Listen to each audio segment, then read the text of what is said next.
sam prakritim swamadhisthaya sambhavami atma maya. They have said that atma maya here means trigunatmika maya, the external potency consisting of the three modes of material nature. Taking shelter of this potency, Krishna appears, and then they say, because Krishna takes the shelter of this external potency, his form, impersonal Brahman. When he takes the shelter of this external potency, he takes upon a body, he assumes a personal body, personal form made up of Satogun, mode of goodness. That is how they interpret. But the Atma Maya cannot be interpreted like this. Atma Maya means, although Mahamaya, external potency, is controlled by Krishna, she is not to be considered Atma Maya. Because she is not part of Krishna's she is not integrated part of Krishna's internal identity. Krishna's internal identity, Krishna's Atma, Krishna's inner self, only Yogamaya, internal potency, is the part of that self. And that is why Atma Maya. So, and there are this Mahamaya and also Maya Ramamanasya Yoga Brahma Samhita. Now Krishna has indirect connection, Narayana has indirect connection with the external potency. He has connection with the external potency, but indirect connection. So here it is said that actually Vishnu Maya or Yoga Maya in primary sense, she is even better than the personality of Godhead, in the sense that taking shelter of this Yoga Maya, Krishna appears, Sambhavami Atma Maya. And not only taking shelter of this potency, but this potency, in order to make Krishna's pastimes full of variety and full of different mellows and different tastes, she has full power to cover up the knowledge and the opulence and the power of Shri Krishna. And also she has full right and full privilege and full independence to cover up the knowledge, the power and the opulences of his devotees, his associates, whenever she likes. That is why sometimes Krishna thinks that I am the Supreme Personality of Godhead. But sometimes he forgets this. How? This is all done by Yogamaya and also the associates of Krishna. So she covers, although Krishna is omniscient, Sarvagya, his knowledge is boundless, still Yogamaya covers his omniscience and makes him think that I am only Gopakumar, I am only the cowherd son of Nand Maharaj. That's it. That is all done by Yogamaya. So Yogamaya is even better than, not just as good as, but she is even better than the personality of God in that sense.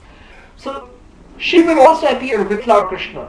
And this potency, acting in different capacities, captivates all the worlds, both material and spiritual. That means Yogamaya, Yaya Sammohitam Jagat. There are two worlds, spiritual and material. Yogamaya, in her separated expansion as Mahamaya, external potency, she deludes and covers up the knowledge of material world and conditioned living entities. But as Yogamaya, internal potency, in her original form, she covers up the knowledge of Shri Krishna and his transcendental associates.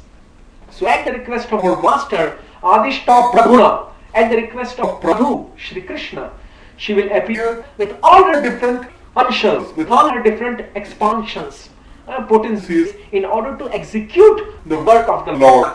Karyarthe sambhavishyati. So, this is what Sridhar Swami is referring to here. When he says, Pratishrutam satyam kritam iti hrishtaha santah satyatve naima prathamam stuvanti. Because the demigods are now realizing that whatever they have heard at that time, when they were present on the ocean of Milk Ocean, or when they were present on the shore of Milk Ocean, whatever they have heard at that time, Pratishrutam, whatever they have heard means Vasudeva Grihe Sakshat Bhagavan Purusha Para. In the house of Vasudeva, the personality of Godhead Shri Krishna will appear as the son of Vasudeva. This is what they have heard, Pratishrutam. Along with these other verses, this is what they have heard. This is what they have heard. Vasudeva Grihe Sakshat Bhagavan Purusha Para. So Pratishrutam Satyam Kritamiti. Now we have not just heard, we were optimistic that this is going to happen, but now we have seen that this, what we were thinking, has actually turned into reality, Satya. Satya means reality. And that is why let us now pray unto Shri Krishna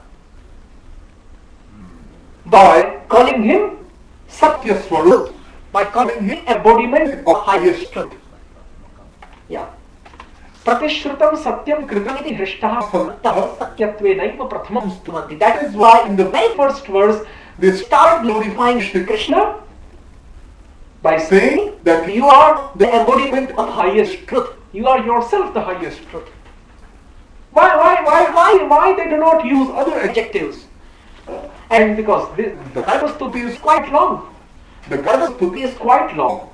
So in the other shlokas of Garbastuti, in the shlokas which come after this Satyavratam, that the demigods, they have prayed unto the Lord through other ways of glorification, through other means and other words of glorification. But why the demigods have chosen this shloka to be the first shloka of their stuti, of their prayer? Because they know that whatever they have heard has now become reality, has now become the truth. Whatever they had heard that Krishna is going to take birth, he is now actually took his birth. And that is why glorifying Krishna as Satya Swarup, as reality personified, as truth personified. Now they are glorified, and the very first adjective is Satyavratam iti. What does Satyavratam mean?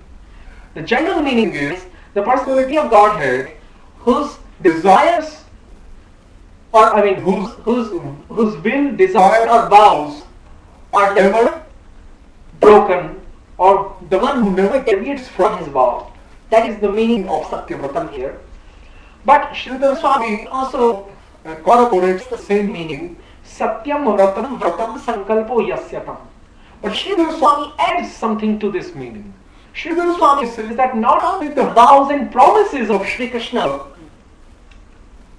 are real, but his every desire, or his every volition, or his every thought turns into reality.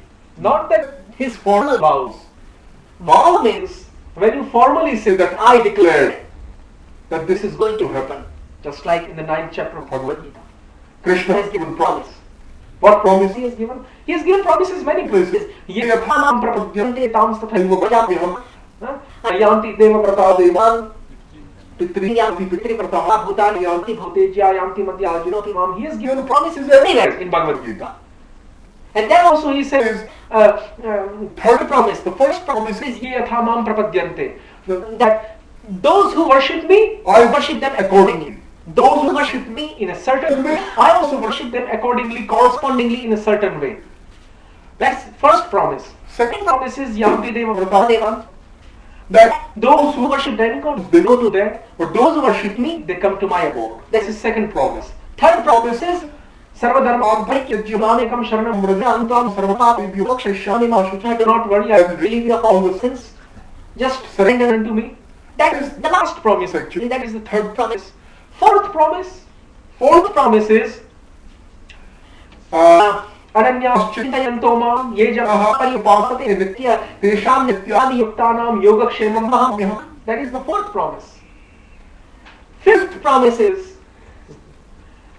Abhichet sudurachara akshipram bhavati dharmatma shashvat shantim nigacchati kaunteya pratijanihi name bhakta parashyati. My devotee will never perish. That is the fifth promise.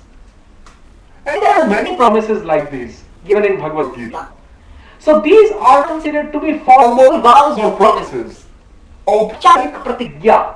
Aupcharik pratigya. Formal vows or promises. But not just his promises or vows become real or come out to be true, but his every normal thought, idea, reckoning, conjecture, notion, volition, desire also comes out to be true. Yes. Every ichha, every desire of Shri Krishna comes out to be true, not just his formal promises. That is what we mean by sankalpa here. That is what we mean by sankalpa. Sankalpa does not mean pratigya here. The word sankalpa never means pratigya actually. Sankalpa never means promise. Sankalpa means every thought or every desire. Satyam Vratam Sankalpo Yasyatam. That person is known as Satyavrata, and that is why we will see that another word, another name given to the Almighty Lord in the Vedas is Satyakam. Satyakam. Satyakam and Aptakam also. Aptakam means one who has all his desires fulfilled. And Satyakam means one whose desires always come out to be true. That means who not only desires, his desires become reality. So even Krishna desires that let it be like this, or I should have this, I should have that like this, then it becomes automatically performed without his consciously endeavoring for that. That's the difference between us and him. He does not consciously endeavor for doing anything. When he thinks, that is automatically performed. That is why it is said that Krishna does not have to come. Even Shiradakshayi, Krishna does not have to come here to kill demons like Kamsa, Jarasandha. They can think sitting in their abodes and it will be automatically performed. But one thing cannot be performed by Krishna solely, merely desiring, and that is the reciprocation with his devotees in the fivefold mellows of Shanta, Dasya, Sakhya, Vatsalya and Shringar. And that is why he has to come here physically in order to entertain his devotees. That is the only one thing he cannot do. Because loving exchange means physical presence of both are required. Both the lovers. And devotee and the Lord are lovers of each other. And that is why that's the only one thing which cannot be performed just by desiring in the mind that let this happen and he will be sitting in Golok Vrindavan and no, that is not possible. For that he has to be, that is the natural characteristic of love. They have to be physically present and united. Only then loving exchanges and reciprocations can happen. So otherwise all the desires of the Lord, merely by his thinking, they are fulfilled. Satyam Vratam Sankalpo Yasyatam iti Satyavratam.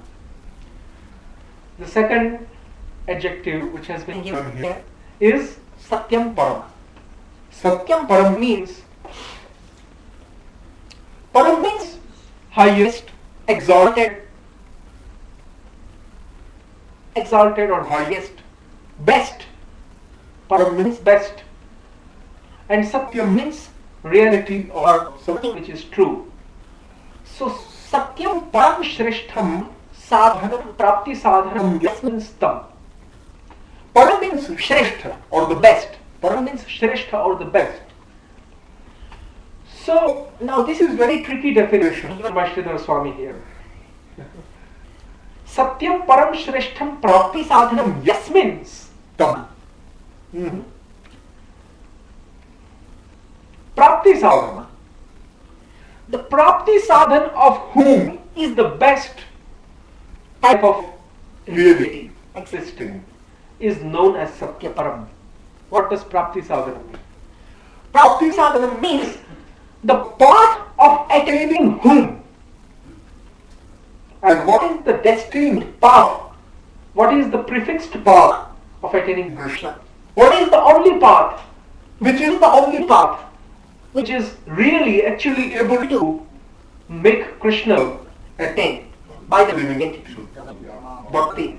Not Jnana, not Karma, not Yoga, Ashtanga Yoga, not Sankhya, not Phalgu Vairagya, dry renunciation, Prapanchikataya Buddhya, Hari Sambandhi Vastunah, Mumukshubhi Parityago Vairagyam Phalgu Kathyate. This is the definition of dry renunciation given by Rupa Goswami in BRD, Bhakti Rasamrita. No, BRS, Bhakti Rasamrita Sindhu, or NOD, Nectar of Devotion.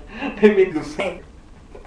And then he brings Anasaktasya Vishayam Yatharham Puyulyatah Nirbandha Krishna Sambandhe Yukta Vairagyam Achyate. This is the definition of the Yukta Vairagya. So yes, all these other paths, they can never make Krishna attain. Bhaktyaham ekayagrahya. I am only attainable by devotional service. Ekaya means by only one. Not by 2, 3 or many different paths, by only one path. Ekaya.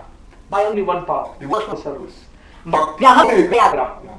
So by these shlokas of the Shastras, which we need not quote many times because we already quoted many times in our session, Bhakti is to be considered the only, not the best, but the only.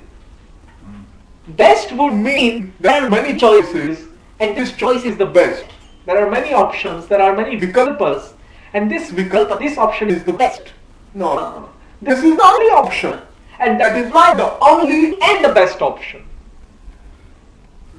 The first and the last option, yes. Pehla or antim. Pratham or antim. Pratham evam antim. विकल्प है भक्ति. भगवत प्राप्ति का जो है प्रथम एवं अंतिम साधन केवल शुद्ध भक्ति है और कुछ नहीं. So the first and the last path, the only path, the sole path leading to Shri Krishna's realization and his attainment is known as Bhagavad Bhakti. And this Bhagavad Bhakti, where does it reside? Where does it stay? One can say that Bhagavad Bhakti stays within the heart of the devotees of the Lord. Bhagavad Bhakti or Krishna Bhakti, devotional service to the Lord, it stays within the heart of his devotees. And that is the reason why the devotees or bhaktas are called as Ashraya Vigraha. Ashraya Vigraha means, Ashraya means shelter. Shelter of devotional service. Where does devotional service stay? Where do the devotional moods inhabit? Where do the devotional moods stay? They stay within the hearts of the devotees. But even though that is the truth, the original shelter for all the devotional moods is Shri Krishna. How? Because devotional service or devotional moods are none other than Ahladini Shakti.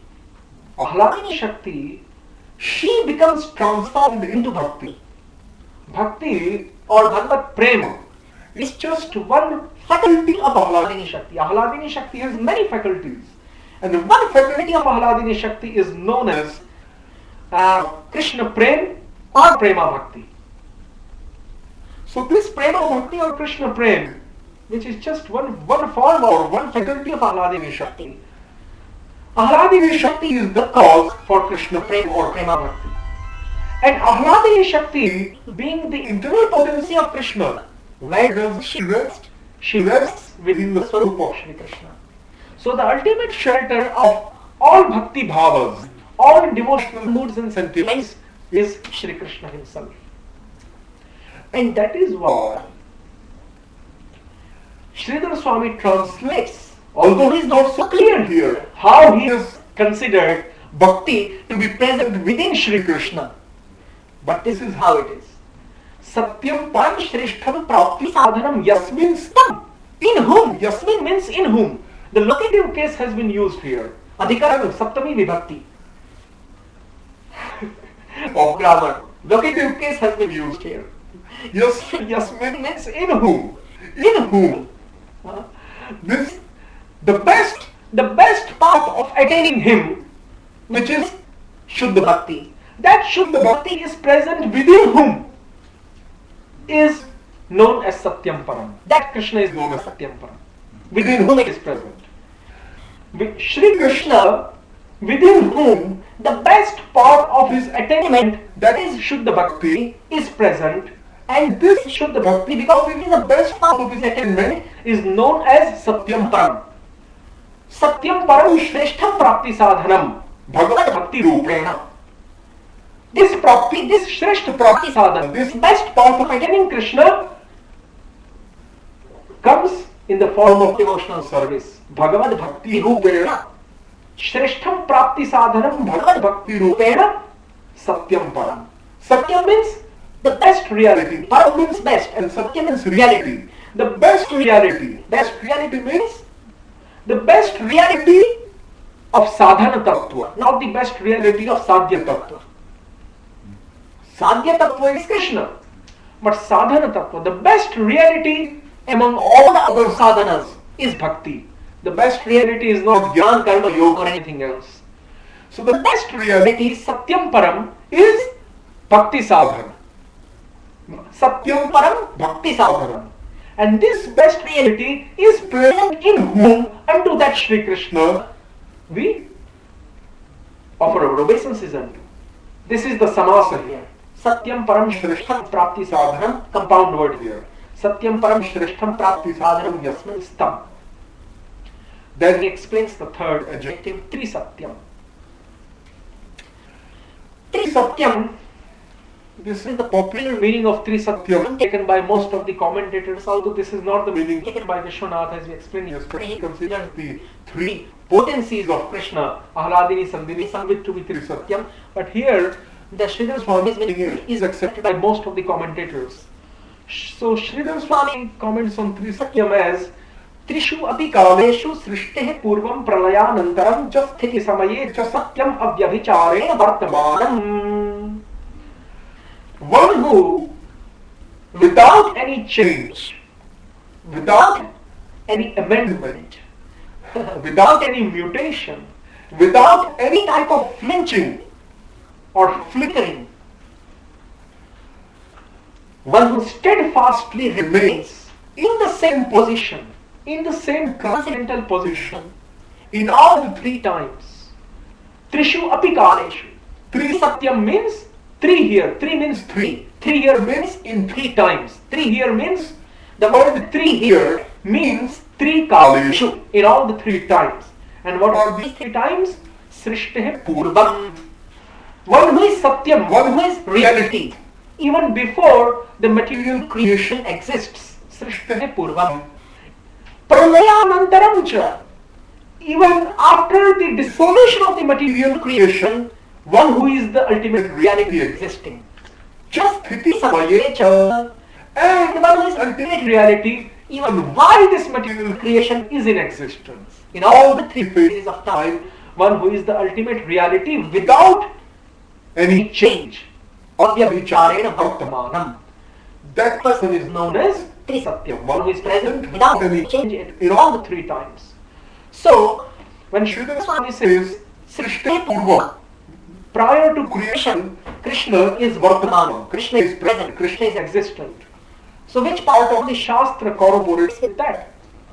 Chatushloki. Ahameva samevagre nanyat yat sadasatparam paschadaham yaretat yova shishyeta sosmyaham. Then he says that in all the three times I am present. Aham eva asam agre. Agre means prior to creation I am present. This is Chatushloki Bhagavatam, very important verse. Nanyat yat sadasatparam paschadaham yaretat. Even after creation I am present. Yo avashishyeta, and when creation becomes dissoluted, even at that time I am present. Yo avashishyeta, I am present as the only remnant, Avashishyeta. Avashishyeta swasmyaham. In that verse, all the Shri Krishna's threefold existence has been described very nicely. But his existence has also been described. The segregated parts of his existence at particular time have also been described in other shlokas of Shastra. Like Krishna says, Mattaha parataram nanyat kinchidasti dhanam jaya mani sarvamidam protam sutre manikara. Which part of Krishna's existence this shloka is describing? Prior to creation, after dissolution, or while the creation is in state? While it's in state. Yes. Mattaha parataram nanyat kinchidasti dhananjaya mai sarvamidam protam sutre maniganaiva. This shloka of the 7th chapter of Gita. That higher than me there is no other truth. So is also Swayam in this verse, Mattaha parataram. Speak loudly. Oh. No, what is your question? It also refers to Swayam. He is the original cause of all creation. Oh yes, yeah. Mattaha parataram nanyat. So Krishna is saying that higher than me there is no other truth. Mattaha parataram nanyat. Kinchidasti dhananjaya. There is no other truth. Dhananjaya. Mani sarvamidam protam. And within me, all the living entities, along with all these material universes, are resting. That means marginal and external both are resting on me. Mani sarvamidam. Sutre Maniganaiva. Just like the pearls they are resting on the strings, Drums. the pearls, they are resting on a string. In the same way, all different universes and living entities who are like pearls, they are resting on me, who am like a string, who am like a shelter. So that means that while the creation is in existence, while the creation is in state, is active, is in operation, even at that time, Krishna is the ultimate shelter for all the entities and all the manifest universes. That shloka describes that. That shloka describes that sthiti samayecha, even while creation is in existence, Krishna is present. Then there is another sutra, aphorism of Vedanta Sutra, which describes that Krishna is the ultimate cause for all the three states of material world. What are the three states of material world? Creation, maintenance and dissolution. Janmadhyasya yataha, the second aphorism of Vedanta Sutra. Janmadhyasya yataha. Janma adi. Janma means creation and adi means no. Janma means creation. Creation etc. Creation etc. emanate from whom? Janmadhyasya yataha. That Parabrahma, that absolute truth is to be inquired upon Athato Brahma Jigyasa. First sutra, first aphorism is Athato Brahma Jigyasa, and the next second aphorism is Janmadhyasya yataha. So, creation etc. emanate from whom? That person is the absolute truth. And Bhakti Rasamrita Sindhu Rupa Goswami makes very clear that qualities like creation of the material world, destruction and maintenance of the material world, living entities can never possess that quality. Rupa Goswami makes very clear that 50 qualities demigods can possess and 55 Brahma can possess up to 50. 55 Shiva can possess. But there are 5 qualities that only Narayana possesses, and that is the ultimate cause for the destruction, maintenance and creation of the material world. That only Narayana possesses this quality. No other demigod, not even Shiva, who is one form of Narayana, not even he does not possess this. That is why Janmadhyasya yataha, one who is the ultimate cause of creation, maintenance and destruction. That means if he is the cause of creation, maintenance, destruction, cause is always existing prior, before to its effect. कारण जो है कार्य से पहले विद्यमान रहता है. The cause always exists before effect. That is the natural law. Milk, from milk yogurt is made. So milk existed before yogurt, and that is why if we say that no, milk does not exist before the yogurt exists, no, that is all bogus.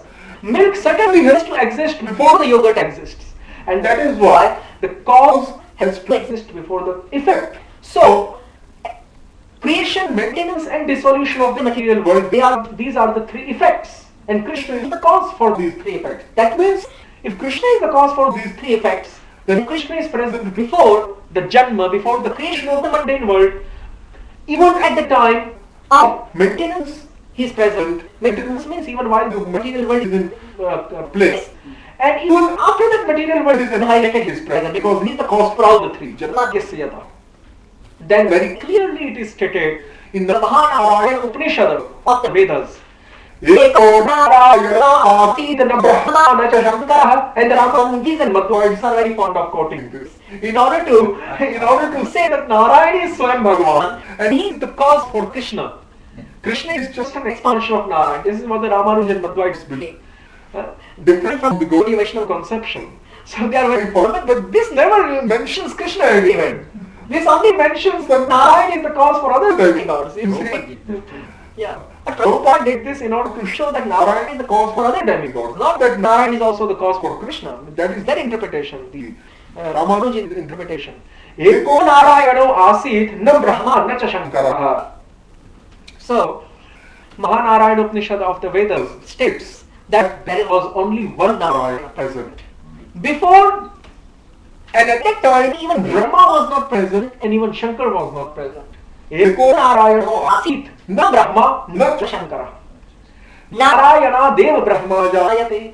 And it is certainly Narayana. Eva means certainly. It is certainly only Narayana from whom Brahma is manifest. Narayana Deva Brahma Jayate. One can say that no. Before the creation, Brahma existed. Because Brahma is the appropriate. He is the one who is responsible for creation. So before creation, Brahma existed. Narayana did not exist. So the answer is given here that even before Brahma, Narayana existed. So ultimately, before creation, Narayana existed. Someone can say, no, creation is the department of Brahma. The Trinity of Brahma, Vishnu and Shiva. Brahma is responsible for creation, Vishnu for maintenance, and Shiva for dissolution. So argumentative contention can be raised here. That no. Because Vishnu is the predominating deity for creation, so Vishnu is only present when the material world is present. Because Vishnu is the predominating deity for maintenance. Palan. So maintenance means only when the world is present, only when the material world is present, maintenance is needed, is necessary, is essential, is felt essential. Before the material world exists, or after that material world ceases to exist, maintenance is not needed. So maintenance is needed when the material world is existing.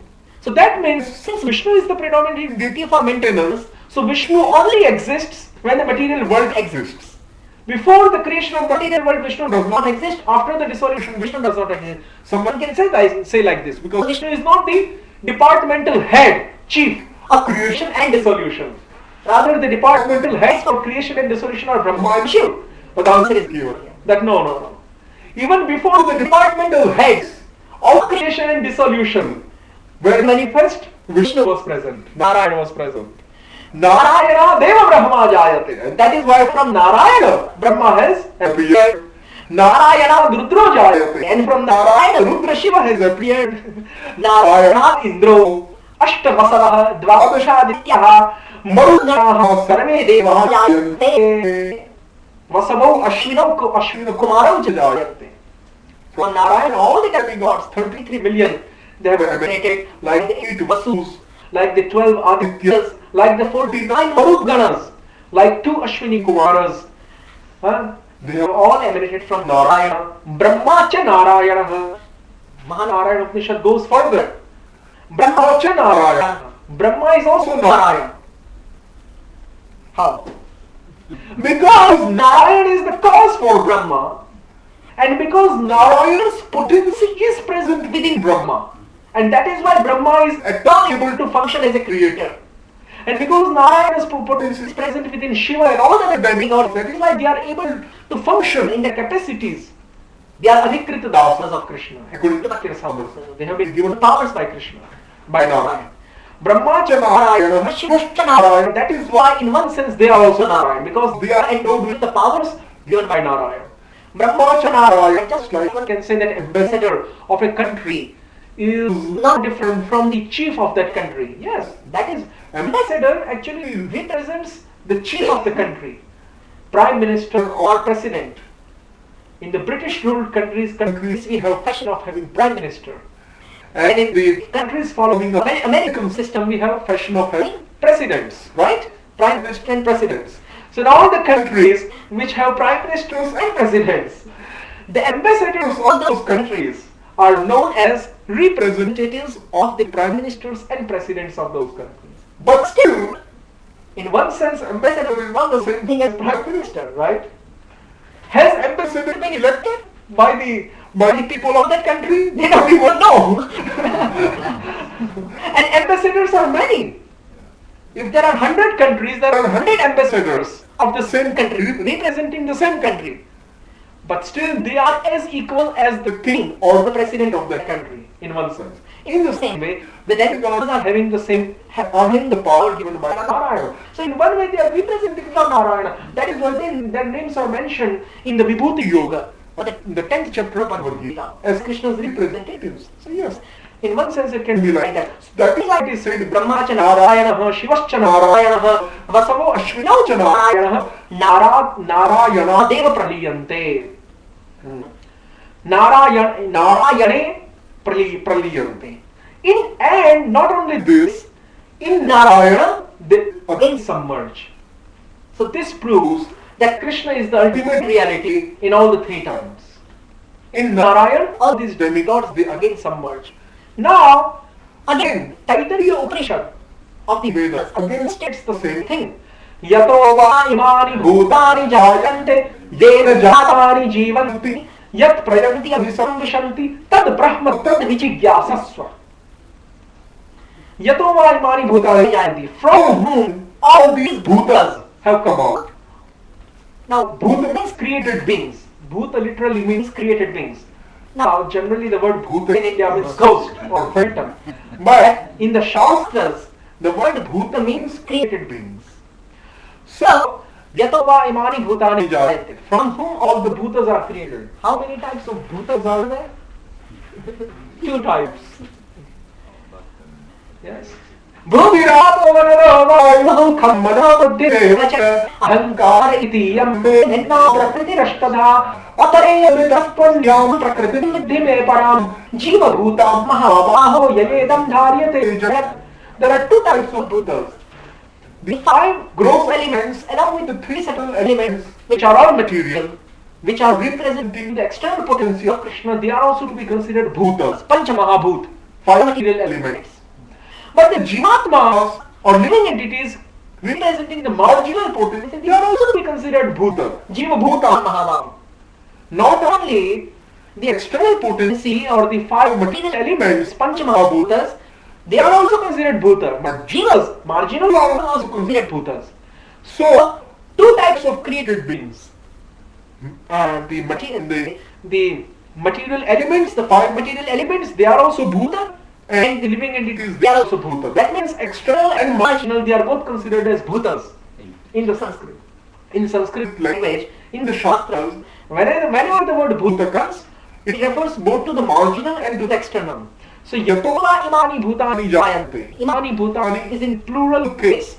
That means all the types of created beings, living entities and the material five elements, from whom they emanate. Yena jatani jivanti. And especially the living entities, by whom they are sustained, by whom they are living, by whose power they are able to live or survive. Yena jatani jivanti. Yat prayanti abhisamvishanti. And in whom they again enter at the time of Atyantik Pralaya, final dissolution, all the conditioned living beings along with their subtle bodies, they enter into Karma Lakshani Mahavishnu. And again in whom they enter, Yat Prayanti Avisamvishanti Tad Brahma Tad Vijigyasasva. That person is known as the Supreme Absolute Truth, Parabrahma, and that person is to be known through various ways, Vijigyasasva. This is what the Taittiriya Upanishad, the Vedas are saying. So, now we know here that how Shri Krishna is Trisatyam, existing in all the three phases, at the time of creation, before creation, and after dissolution. In all the three times he is existing. Now, Satyasya Yonim, fourth adjective, Satyasya Yonim. Yonim means the original cause or source, as we discussed yesterday. One who is the original cause for Satya. One who is the original cause of Satya. Original cause means Yoni, and Satya means truth. So one who is the original cause of truth, that is Krishna. Satyasya Yonim. So now Sridhar Swami makes the interpretation of this very nicely. He has actually literally interpreted the word Satya. Satyasya Yonim. The cause for Satya, the cause of truth, is Krishna. So Satya means truth. But what does the word Satya here really mean? Sat Shabdena Prithivya Jansi. Sat Shabdena Prithivya Jansi.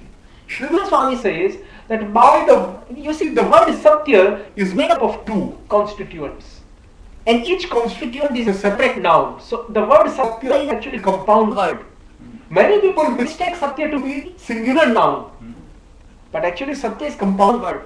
Even though it is so small, it is still compound word. It is made up of two nouns, Sat and Tya. That is why you will see that although the normal spelling of Satya has Sat Tya. Although the normal spelling of Satya in English is Satya, It only has one T. But that is actually the standard used by the BBT, because I work for the BBT. I work as assistant to Gopi Pranand Prabhu. So that is, Prabhuji was telling me that that is the standard for the BBT that the BBT has made up. Even in English, you will find Satya spelled having two T's, S-A-T-T-Y-A. But BBT, just in order to be very, what do you say? No, consistent. That is the word that actually Gopi Pranand had used. Yes, the same word he had used. In order to be consistent, the BBT has the specific standard of usage that the two T's will be omitted and only one T will be kept in spelling. So S-A-T-Y-A, that is the BBT standard, and normally all our books, ISKCON books, are published by BBT. So we only see Satya spelled having one T. But no. Devanagari both T's are there. Yes. That is the difference I want to make right now. So, in many other different publications of Puranas or of other Sanskrit literatures, like Srimad Bhagavatam is a Sanskrit literature, and Bhagavad Gita, Mahabharata, Ramayana, these are all Sanskrit literatures. So, now this is what the BBT standard is. But the other publications, when they publish Sanskrit books and when they transliterate the Devanagari into the Roman, then they have two T's there. Okay, it is BBT's special standard that it only has one T. Now, this is allowed by the grammar. Even in Devanagari, you have two options. As Prabhuji is saying, even in Devanagari, even in the original Sanskrit script, we have two options. We can either have two takaras, or we can only have one takara. That is why you will see that Satya, normally when we write in Hindi or in Bengali or any other local language of India, Prakrit Bhasha of Bharat, Bharat means India, any Prakrit Bhasha of Bharat, we will see Satya written only having one takara. But Sanskrit originally has Satya in two forms, optional forms. The first form of Satya, the most original form of Satya, according to grammar, Panini's grammar, is having two T's, two takaras. And when grammar allows, by a special rule, by a special clause, that clause is found within the Panini's Ashtadhyayi. So, by a special clause, one takara can be, one T, one among the two T's, there is one T can be dropped out. But even though one T is dropped out, it still exists there. Adarshanam lopaha. This is the sutra of Panini. Adarshanam lopaha. Adarshanam lopaha means, according to grammar, according to Panini, who is the founder of Sanskrit grammar, Adarshanam lopaha means, lopa does not mean, lopa means something becomes unmanifest. But even though it becomes unmanifest, it is still existing. Just like Ravana is fighting with Lord Ramachandra. But Lord Ramachandra is not using, he is fighting in a straightforward way. And Ravana is fighting using the black arts of the demons. Rakshasi Maya, Asuri Maya. Black art of the demons. So Ravana, he becomes invisible sometimes. But does it mean that he becomes invisible so he is not existing at all? No! He is still existing. In the same way, Lopa means invisibility. Lopa means Hidden. Lopa means hidden.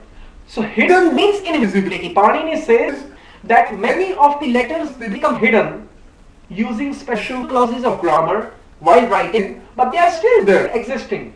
So even though Satya normally, even in Devanagari script, has only one takara, one T, but actually the other T is also existing there in a hidden way. That is why Adarshanam lopa, that sutra of Panini is applied here, that aphorism of Panini grammar.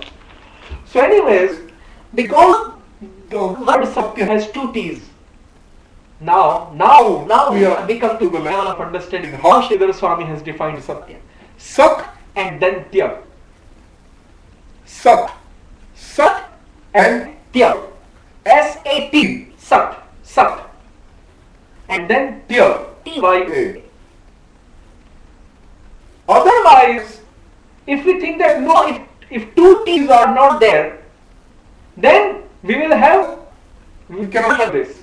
Because when we will combine this, it will make two T's. Sat, S-A-T, and then Tya, T-Y-A. So S-A-T-T-Y-A when we combine. So that means two T's are there. So Sat and Tya.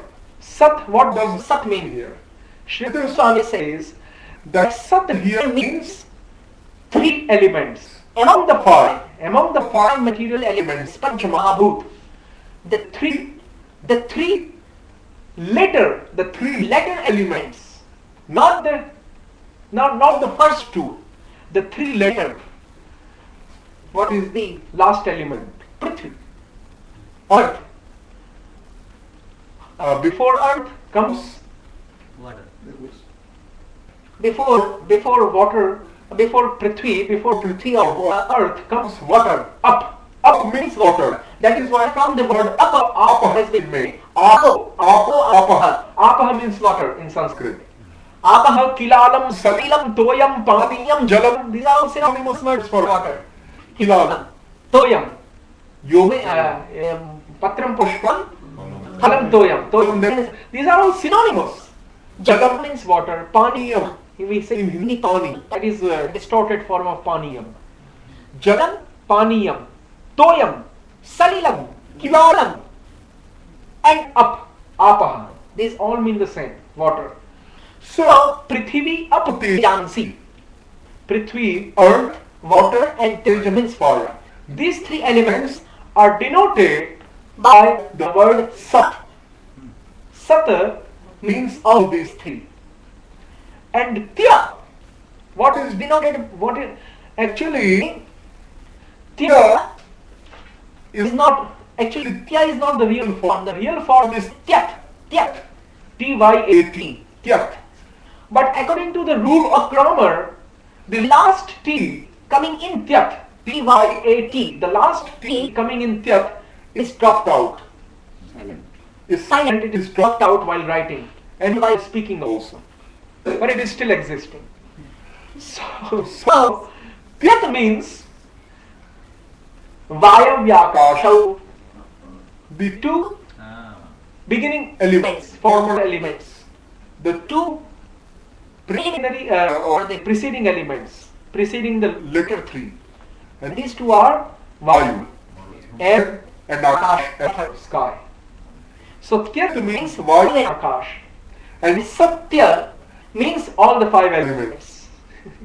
And now one will say, oh, this is whimsical concoction of Sridhar Swami. We have never heard Satya meaning like this. So he substantiates his point very nicely. Evam Satya Tyatcha Satyam Bhuta Panchakam. This is how Sat and Tya combined means all the five bhutas or elements. Evam Satya Tyatcha Satyam Bhuta Panchakam.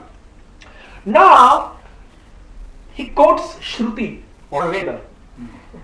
The Vedas have stated, Tat Satyam Itya Chakshate. Tat Satyam Itya Chakshate. So, in that shloka of the Shruti, it has been very nicely expressed. This is just the beginning part of that Vedic mantra that he is quoting. But in that whole passage following this mantra, it has been very nicely explained that Sat represents the three elements, earth, water and fire, and Tyat represents ether and air. So in that passage followed by Tat Satyam Itya Chakshati, this mantra of the Shruti, this whole detailed explanation is given. So one can refer to that passage of the Veda. Then this is how he says Satyasya Yonim, Tasya Yonim Karanam. Satya means the five elements, and Shri Krishna is the original cause for these five elements. And by reading Bhagavad Gita, we can know how he is the original cause for five elements. So Tasya Yonim Karanam. That is what we mean by Satyasya Yonim. Anena Purvam Vartamanata Ukta. Anena Purvam Vartamanata Ukta. Athva Anena Purvam Vartamanatokta. If we join the two phrases. By saying that Shri Krishna is the original cause for Satya. He is the yoni, he is the cause for Satya. And Satya means the five elements. By saying this, the demigods are now proving how Shri Krishna is Trisatyam. Trisatyam adjective is now being defined by three sub-adjectives. So according to Sridhar Swami, Satyasya yonim, Nihitam cha Satye and Satyasya Satyam, these three letter adjectives are actually sub-adjectives of Trisatyam. You see, the main adjective, what was the main, in the first day of our explanation we heard, the main noun which is being defined by 8 adjectives is Tvam. Tvam. But according to Sridhar Swami, Trisatyam is an adjective defining the main noun Tvam here. But Trisatyam has another 3 adjectives defining what Trisatyam is. And these 3 adjectives defining what Trisatyam is are Satyasya yonim first, Nihitam cha Satye second, and Satyasya Satyam third. These are 3 sub-adjectives defining the main adjective Trisatyam, which is in turn defining the main noun Tvam. And this is the relation there. So how Trisatyam is being explained here? By Satyasya yonim. Satyasya yonim means one who is the cause for 3 elements, for 5 elements. That means cause has to be existent prior to the effect, right? As we just explained, cause has to be in existence before the existence of the effect.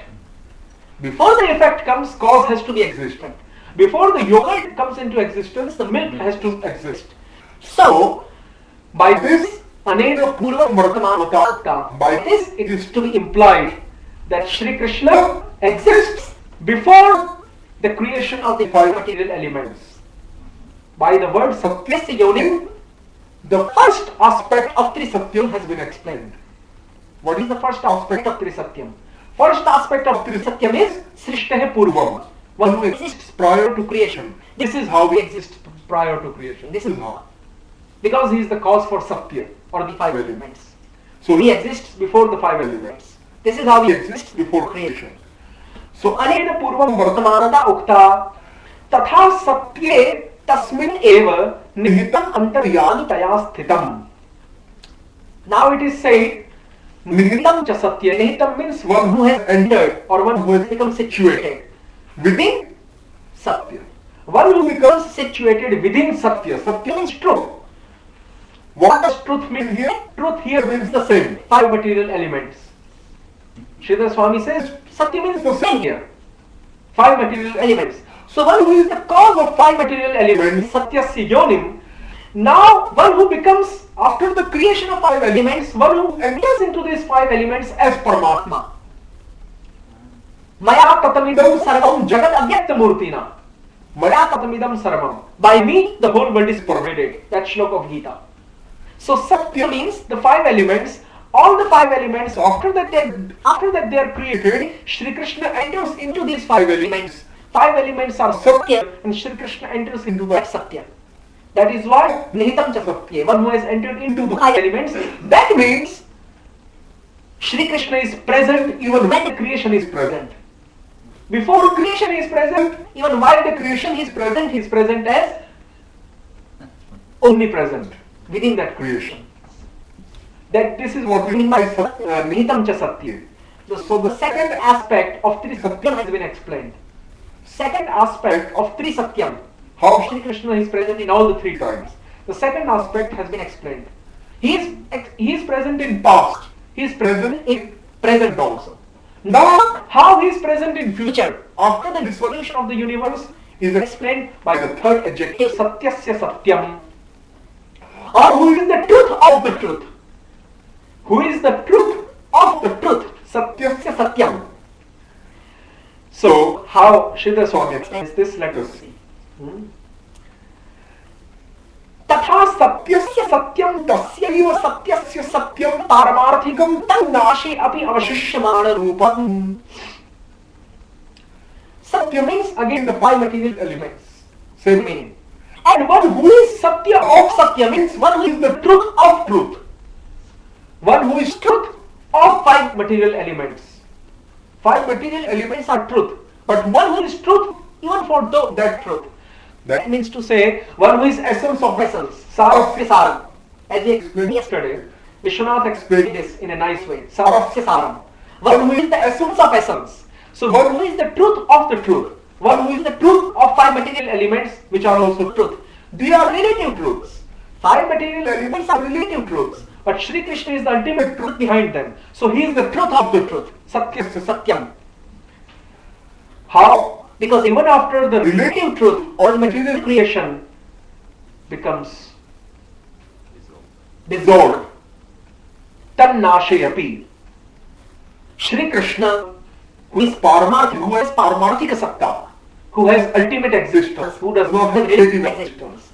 The material world, the material creation has relative existence. Shri Krishna has ultimate existence. So Shri Krishna, who is Paramarthik, who has ultimate existence, exists even after the five material elements, that means the material creation or the so-called relative truth. Even after the dissolution of the so-called relative truth, Shri Krishna exists, who is the ultimate truth. So, anena pralayeshu avadhitvena satyatvam darshitam. By this Satyasya Satyam, it is been explained that Shri Krishna exists even after dissolution. So, Tri Satyam has been explained by these three sub-adjectives. Evam Tri Satyam Utpaditam. In this way, the word Tri Satyam has been explained. Evam Tri Satyam Utpaditam. Now, the main adjective comes. These were the sub-adjectives. Now the main adjective comes, Rita Satyam. So, I don't know why Sridhar has made it like this. Vishwanath's explanation was much better. Tatha Rita Satya Netram Ritam Sundrita Bhavani Satyam Sadarshanam Tatha Bhagavata Yakhyasya Maratvat. So, Ritam Sundrita Bhavani. He considers Ritam to be pleasant speech. Sridhar Swami considers the word Ritam here to mean pleasant speech which is full of well-being. Hitmayi Vani. Hitmayi Vani. Pleasant speech which is full of well-being. If we are instructing someone in a very pleasant way, in a very sweet way, about his welfare, about his well-being, then our speech is known as pleasant speech full of the well-being of others. So Ritam means pleasant speech full of the consideration of well-being. Pleasant speech full of the consideration of well-being. Ritam Sundrita Vani. And what does Satyam mean here? Rita Satya Netram. This is a compound word. Rita is the first word, Satyam is the second, Netram is the third. Three words are mixed together to make one word. Compound word. Rita Satya Netram. So Rita means pleasant speech. Satyam means Samadarshanam. Satyam means equally seen all the items. Vidya Vinaya Sampanni Brahmane Gavi Bhaktini Shuni Chaiva Shobhate Panditaha Samadarshinaha. The truly learned person, the truly realized person sees elephant, horse, dog, Brahmin, everyone, cow, everyone to be on the same level. Satyam Samadarshana. So, Samadarshana means equally seeing all the living entities. That is what we mean by Satya here. Tatha Bhagavata Vyakhyasya Manatvat. So, Sridhar Swami says that rhythm means pleasant speech for the purpose of welfare, and Satya means equal vision, Samadarshan. But this interpretation, in which part of the Shastra is this type of interpretation substantiated? So Sridhar Swami says, Lord himself has substantiated this type of interpretation of the words Ritam and Satyam. He quotes Supreme Personality of Godhead Shri Krishna from different Puranas. In one place of the scripture scripture, in one place of the Shastra, Shri Krishna has said, Satyam cha samadarshanam, ritam cha sumrita vani kavi parikirtita. Satyam cha samadarshanam, ritam cha sumrita vani kavi parikirtita. This shloka, without mentioning from which source he is quoting, he is saying that in the Shastras, the Lord himself has told that Satyam means equal vision and Ritam means pleasant speech. Kavibihi parikirtita. And even the scholars agree that these meanings can be taken. And Netram, what does the word Netram here mean? Rita Satya Netram. What does the word Netram here mean? Tayor Netram. Nayana sadhanam netaram pravartakamiti yavat. Srila Swami says, Shri Krishna is the one who is the pravartak, who is the founder,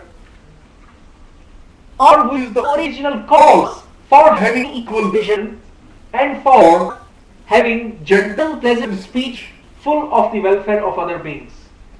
So he is making Shri Krishna the ultimate cause. Pravartaka means the founder. Or Nayana Sadhanam. Netram here means Nayana Sadhanam. Netram means eyes. And Nayana Sadhanam means one who makes living entities eligible to visualize the principles of visualize means to experience. To experience. Shri Krishna is the ultimate cause for living entities experiencing and visualizing the principles of equal vision and having gentle, pleasant speech for the welfare of others. That means ultimately, Sridhar Swami is trying to say that gentle, pleasant speech for the well-being of others, Sundrita Vani, reflects the daya, the compassion, the mercy that the devotees of the Lord have for other living beings. Paradukha dukhitva. Right? Vairagya yuga bhakti rasam. Vairagya yuga bhakti rasam prayatnai apayayad mamana bhipsumandam kripam mudiyah paradukha dukhi savakanam dandavamashayam. Raghunath Das Goswami is praying in the feet of Sanatana Goswami. Until the feet of Sanatana Goswami he is praying by saying, Paradukha dukhi. Sanatana Goswami is so much distressed by seeing the distressful condition of mind that even though I was unwilling to drink the nectar of bhakti rasa, of devotional mellows imbued with vairagya, renunciation, yukta vairagya. Vairagya yukta bhakti rasam prayatnai. Even though I was unwilling to drink the pot of nectar of devotional mellows imbued with yukta vairagya, useful renunciation, yukta vairagya, useful favorable renunciation. So what he did, I was not willing to drink, but he was so distressed by seeing my conditioned state. But the avastha that he made me forcibly drink this. Apayayan mavana bhipsumandham. Kripam buddhiriha paradukha dukhi. That ocean of mercy, Sanatana Goswami, who feels very distressed by seeing the conditioned state of the living entities, which is the real distressful condition. We do not get food, it is that is not our real distress. Bhaktisiddhanta Saraswati Thakur is very much emphatic on this point. In the last 24 instructions, he says, opening many hospitals, educational institutions, that is not giving food in charity, that is not real exposition, that is not real show of kindness. The real show of kindness is to make the aversion of living entities turned, transformed into devotion to Shri Krishna. That is the hardest and the most difficult thing. Try it on the practical scene. That is the most difficult thing. And that is why that is the most important type of, most highest form of compassion. So Sundrita Vani means pleasant, gentle speech for the welfare of others. That means this phrase Sundrita Vani actually reflects the mood of compassion, Jive Doya, Nane Ruchi, Vaishnava Seva. This reflects the mood of compassion actually that the Vaishnavas have for other living beings. So, but from where this compassion arises? This ritam means the same as pleasant speech arising out of welfare. And this desire for welfare and well-being of others reflects the compassion that the Vaishnava has for other living beings. But from where this compassion comes in the heart of the Vaishnava, from where does this compassion come? Vishwanath Chakravarti answers the question in the very first chapter of Madhurya Kadambini. Prathamamrita Vrishti. Prathamamrita Vrishti. In the very first shower of Madhurya Kadambini, very first chapter, Vishwanath answers these questions. He says, while describing what is the original cause for devotional service, he says, Lord Krishna's mercy cannot be considered to be the original cause for Lord Krishna's mercy cannot be considered to be the original cause for getting devotional service. And he then has many arguments. Ultimately he establishes, Vishwanath Chakravarti establishes that actually devotional service is the original cause for devotional service. Bhaktya sanjataya bhaktya. How? Because Vishwanath says that even that Madhyam Adhikari, not Adhikari, even that Madhyam Bhagavat, Madhyam Adhikari is different thing than Madhyam Bhagavat. This is very confusing many times. So Madhyam Bhagavat, that intermediate devotee who bestows his mercy, who bestows his compassion on innocent living entities who are averse to Shri Krishna, who are like children, Balishaha, Ishwaretat Adhineshu, Balisheshu, Sucha, Prema Maitri Kripopeksha, Yakrati Samadhyamaha. So, yes, that Madhyam Bhagavat, that intermediate devotee who displays his compassion on conditioned living entities and makes them devoted to Shri Krishna, that Madhyam Bhagavat, in his heart, this desire of bestowing devotional service unto that conditioned living being, this desire, where does it arise? Where does it come from? Within the heart of Madhyam Bhagavat. Who makes that devotee so compassionate? What is the cause for that devotee being so compassionate that he wants to make everyone devotee of Krishna? What is the original cause for compassion in the heart of devotee? Bhakti. Bhakti, the presence of bhakti, the presence of devotional service, the presence of Bhakti Maharani, the presence of Bhakti Devi within the heart of a Bhakta makes Bhakta compassionate on other living entities. If Bhakti would not be present there, then devotee will not even feel compassionate. So, the original cause for compassion is devotional service. And Ritam means Sundrita Vani. Sundrita Vani means pleasant speech for the welfare. And pleasant speech for the welfare actually indicates the compassion that the Vaishnava has for other living beings. And this compassion that the Vaishnava has for other living beings, who is the original cause for this compassion? Bhakti Maharani. And Bhakti Maharani, she is the one who is the internal potency of the Lord, Shri Krishna, and that is why Shri Krishna is the one who is the original cause for this compassion, for this mercy. Even though Bhakti Maharani is independent, you see, Vishwanath is trying to establish, even though Bhakti Maharani is independent, but at the same time, she is, ontologically speaking, she is Krishna Swarup Shakti. Krishna Swarup Shakti. So she is present within the internal Swarup of Krishna, and that is why in one sense we can say that even though Krishna has nothing to do with the desire of Bhakti Maharani, Bhakti Maharani's desire is separate. She cannot be influenced by Krishna's desire. But still, ontologically speaking, Bhakti Maharani is present as an integrated part of Krishna's Swarupa, as internal potency. And that is why the ultimate cause for this pleasant speech, Sundrita Vani, is Shri Krishna. Ontologically speaking, even though, now this is inconceivable. This is our whole Gaudiya Vaishnava philosophy. This is how it becomes inconceivable. Even though ontologically speaking, internal potency, the original cause and the resting shelter for this internal potency is Krishna, but still Bhakti Maharani has her independent desire, which is different from the desire of Krishna, and her desire is not influenced by the desire of Krishna. Krishna's desire cannot influence the desire of Bhakti Maharani. Even though that is right, and that is what Vishwanath explains there, but still at the same time, ontologically, she is still resting on Shri Krishna. Because ultimately, according to the Sandarbhas of Jiva Goswami, all the energies, internal, marginal and external, at all times, they are. Even though Yog Maya has a special power of diluting the knowledge of Shri Krishna and his associates, but still, why she does that? You know the ultimate reason? Because Shri Krishna has given Yog Maya permission to do that. That is why she does that. So ultimately it is like that.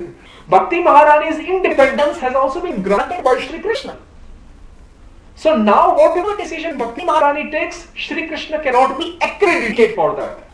If Bhakti Maharani chooses, I want to be present within this particular living entity's heart, Shri Krishna cannot be blamed for that. Because he has given independence, now it is an independent choice. And you know that whenever a person makes independent choice, you cannot blame the person who gives independence.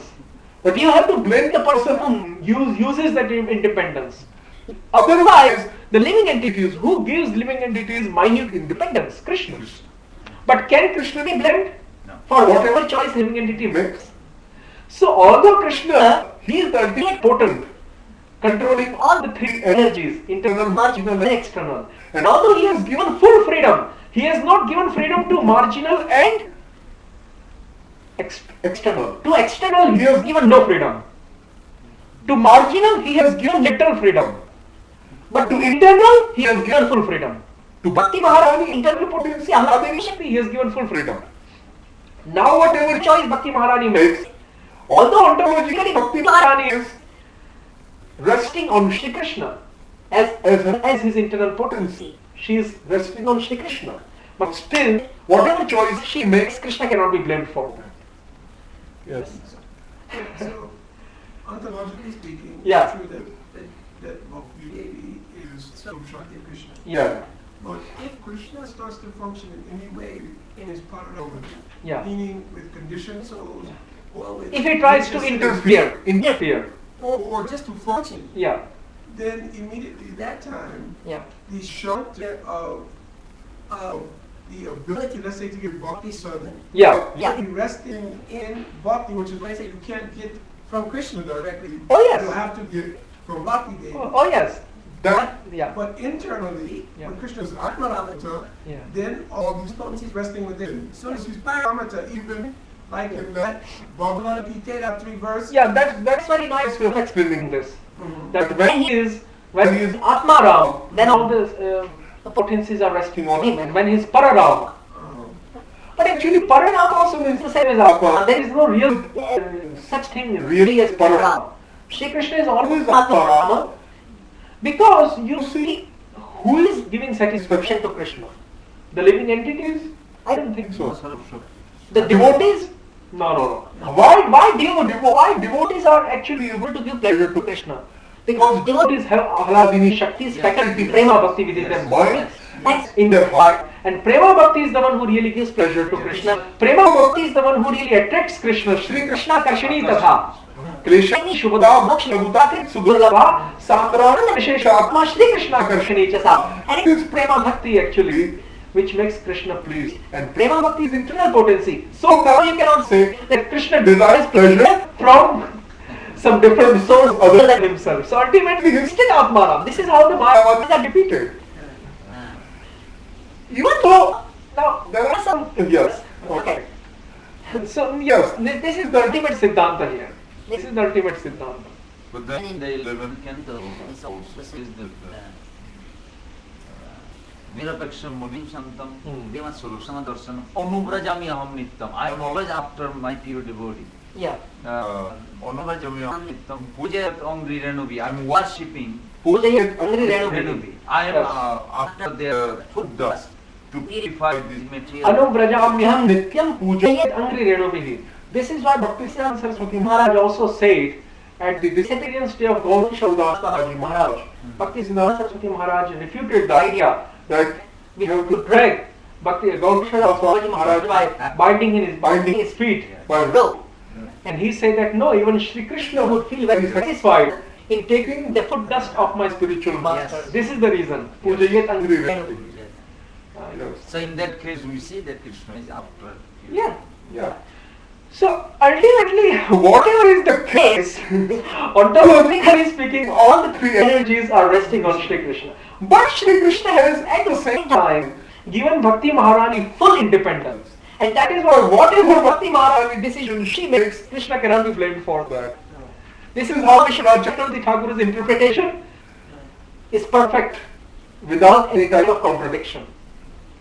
So ultimately here, Satyam cha samadarshanam vritam cha salita vani kavividhi parikirtita iti tayor netram layam sadharam netaram pravartakamiti yavat.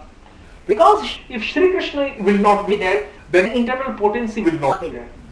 So because Shri Krishna is existing, internal potency is existing. And because internal potency is existing, one of the three internal potencies, Ahladini, is existing. Sandhini, Samhita and Ahladini. And because Ahladini is existing, one of the faculties of Ahladini, that is Prema Bhakti, she is existing. And because Prema Bhakti is existing, devotee in his heart becomes compassionate to other living beings. And then how does he actually show his compassion to the conditioned living beings? Through speech. Because Bhaktisiddhanta Saraswati Maharaj said in one of the 24 instructions, last instructions, that there is no other way to realize transcendence, in order to realize the approach, no, in order to realize adhokshana tattva, there is no other way except for ears. That means that devotee who is compassionate has to speak through the mouth so that the conditioned souls will be able to hear his speech inundated with bhakti bhav, and then their hearts will be changed. And that is why Vaishnava Mukho Gītam Putam Harikathamritam Shravanam Naiva Kartavyam Sarpochishtam Yathapaya. How this is refuted. And this is how. So, although Sridhar Swami here does not make any elaboration on how Shri Krishna is ultimate cause for this pleasant speech, Ritam, Samritavani, this is how he is the ultimate cause. Ontologically speaking, he is the ultimate cause. Ritamcha Sundritavani Kavividhi Parikirtita. Acharya also leave something for future coming people to explain. They don't even explain everything in their commentaries, how this happens. And Samadarshanam, this equal vision that the devotees have, the ultimate cause for this equal vision is Krishna. Because Krishna is Samadarshi, Samoham Sarva Bhuteshu. That is why living entities who are devotees and after attaining perfection in devotional service, Bhakti Siddhi, after attaining perfection in devotional service, living entities, what Krishna says in Gita, Masadharmi Madataha, attain to the same nature as me. Yeah. Brahmaiva San Brahmapnoti. That verse of the Veda also states the same thing. Brahmaiva San Brahmapnoti. So Brahmaiva San Brahmapnoti or Bhagavad Gita also says the same thing. Mama Sadharmi Magataha. Mama Sadharmi Magataha means my devotees after they attain perfection, they attain the same nature as mine, or almost similar nature, almost similar. Mama Sadharmi Magataha, that shlok of Gita. That means that I am equal. I have equal vision. Samoham Sarvabhuteshu. So the devotees also start having equal vision. And that is why the Uttam Bhagavatas, they have full equal vision. That is why it is said, Sarvabhuteshu yaha pashyed bhagavat bhavamatmanah bhutani bhagavatya niyesha bhagavatam. While describing the characteristic of Mahabhagavat, Uttam Bhagavat, the highest type of devotee who has attained perfection, not Uttam Adhikari, Uttam Bhagavat is a different thing than Uttam Adhikari. So while defining Uttam Bhagavat, Krishna says to Uddhava in the 11th canto of Bhagavatam that Uttam Bhagavat is the one who has equal vision, who considers everyone to be devotees of Krishna. In his vision, no one is a non-devotee. No one is a non-devotee. So he cannot preach. Yeah. Anyways, that's a different thing. Let us leave that alone now. Beside. So that Uttam Bhagavata, he is the one who has Samadarshan, who has equal vision, because he attains the same nature or almost the same nature as Shri Krishna. And Shri Krishna's nature is that he is also equal. Samoham Sarvabhutesh. That is why devotee also becomes equal. Following Shri Krishna. That is why Shri Krishna is the ultimate cause for devotees being Samadarshi. Because Krishna is Samadarshi, devotee also becomes Samadarshi. And this is how Shri Swami explains the word Satyam and Ritam. Satyam means Samadarshan and Ritam means pleasant speech. Shri Krishna is the original cause for both the pleasant speech and the equal vision. Evam sarva prakarena satyatmakam tvam bhagavan vayam sharanam prapannaha prapta iti. In this way, O Shri Krishna, in all the ways, sarva prakarena, you are the embodiment of truth. Satyatmakam tvam bhagavan vayam. And unto such personality of Godhead, who is fully the embodiment of highest truth, do we surrender. Sharanam prapannaha prapta iti. Hare Krishna, Krishna Krishna, Hare Hare. Hare Rama, Hare Rama, Rama Hare Hare. Jiva Goswami has 3 commentaries on this verse, and each commentary is as big as Vishwanatha's commentary that we discussed yesterday. And then other acharyas like Vallabha and Veer Raghavan and Vijay Ghosh, they also have. So that would take almost many days, but we don't have that much time. On one verse. Yeah, on one verse. On one verse, that is. Hare Krishna, Krishna Krishna, Hare Hare. Hare Rama, Hare Rama. This is how Bhagavatam is Ananta. And this is, many devotees have difficulty understanding. When they hear that Bhaktisiddhanta Saraswati Maharaj in 1931, he gave 30 days lecture, or some, I think 90 days, some say actually 30 days. 90 days. 3 months. Yeah, 3 months. 90 days lecture on the first verse of Bhagavatam. Because on the first verse of Bhagavatam there are commentaries which extend up to 20 pages. There is one commentary on the first verse of Bhagavatam which extends more than 25 pages. Ongoing commentary, 25 pages in Sanskrit. That is just one acharya. There are many different acharyas who have written commentaries on the first verse. So yeah, there is a first time on that Srila Bhakti 24, because I mentioned I collect story of each. So there was one Ukil, what do you call it, lawyer. He just got initiation in Puri. This happened in Puri. And then Srila Bhaktisiddhanta Thakur next day morning is giving class. So he said, where is this Ukil Babu? He just got initiated. This advocate. In India they call advocate. Here they call attorney at law. In India they call advocate. Here nobody uses advocate for lawyers. Yeah. What is that advocate? Advocate is the same thing like solicitor or Advocate. So there is like a lawyer. Many different types of lawyers. Solicitors, advocates, attorneys, different types of lawyers. So he said, where is he? He said, he went for Jagannath Darshan. So you went for eye exercise. Eye exercise. He did not even consider this is Darshan of Jagannath. Here is the only way. According to Bhaktisiddhanta Saraswati Maharaj, and this is the right thing actually. Here is the actual way of knowing transcendence. And that is why even in our institution we have to mainly focus on hearing Harikatha. Yes. Right now the mood is to just have Bhiti Darshan, and many people have this mood. Not all, many people have this mood. They feel satisfied only in having Bhiti Darshan and having looking at the nice Shringar. But the real mood of the institutions should be to hear Harikatha. And that is why we say that most of the people, they are anywhere in the world you go. In our centers, most of the people are present at the Aarti time. But the quantity becomes half at the time of lectures. But we have to change ourselves. Yeah, we have to change ourselves because our acharyas have said that here is the only way. I may be, that is also do that. That is not restricted. Even Rupa Goswami established temple, Govinda Devji. All the acharyas have done that. They have established deity worship and everything. But here is the most important way of knowing, easiest way and the most sublime way.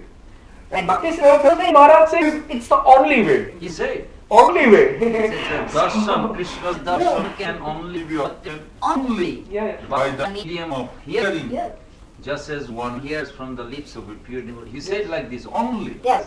That is why Bhagavatam also satam prasanganam mudiriya samvido bhavanti karana. But nowhere such a statement is made. Even there is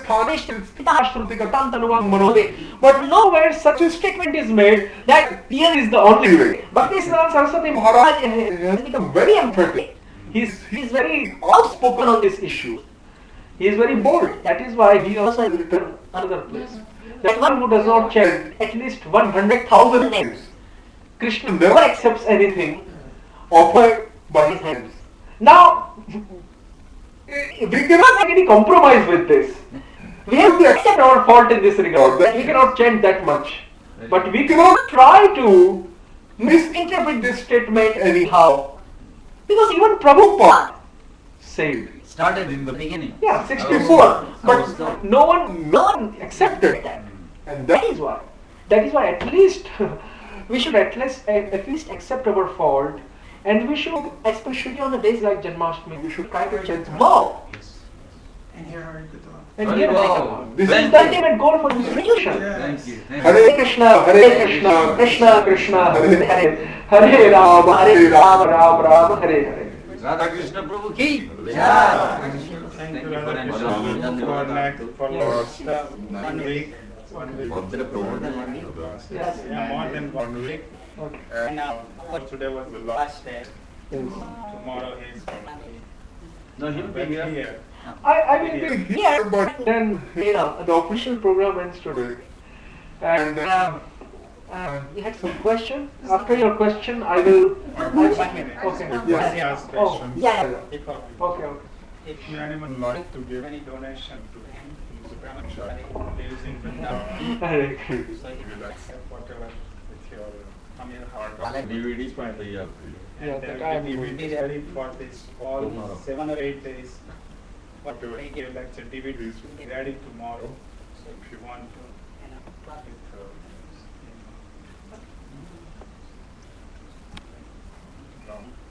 he's his father. He deserves also much credit. Thank you for bringing your son. So now it's okay. Introduce his father also. He's also president of the Vijnana Temple plus Somebody else question? Yeah, Prabhuji, you will be like, you always ask. Let her. I just want to know if you happen to know what happened to Sridhar Swami's child. Oh, actually, राजा ने उसको adopt कर लिया. Oh, yes, I just forgot that part. Yes, so what happened is, Sridhar Swami, Because we thought he left his him. child, after he left his child, in the same condition there, lying in the hermitage. So, one king came nearby, and he heard the voice of the outcry. He heard the outcry of this child. This child was, just like small children, they cry many times. So this child, it had not much time had lapsed or passed in between. Sridhar Swami just went away, and immediately after he went, left his hermitage, 1 or 2 hours after that, immediately after he left, one king was present nearby, and he and his secretary and his ministers, they heard outcry of one child. So they went and to the hermitage, and they saw, just like Kripacharya and Kripi, they were abandoned like that. You know the whole story of Mahabharata. They were abandoned like that, without any, and Karna was abandoned in the same way. So king thought that maybe this child also has this fortune in his fate. This fortune is that he has to suffer without mother and father. So let me adopt this child. So king adopted this child because he had no child actually. He adopted this child, and this child became king, next king, prince, and then next king of the whole kingdom. And he enjoyed, materially he enjoyed very nicely. But then Sridhar Swami, another version of the story is that Sridhar Swami, in the later part of his life, he meets this child, and they recognize that they are the father and son. And then this child also becomes pure devotee by coming into contact with Sridhar Swami. This is how it happens. Yeah. That's a real vairagya. This is real Vairagya. This is real Vairagya. This is not monkey renunciation, market Vairagya. Sasam vairagya. Any other question? Relevant question, and only one per person.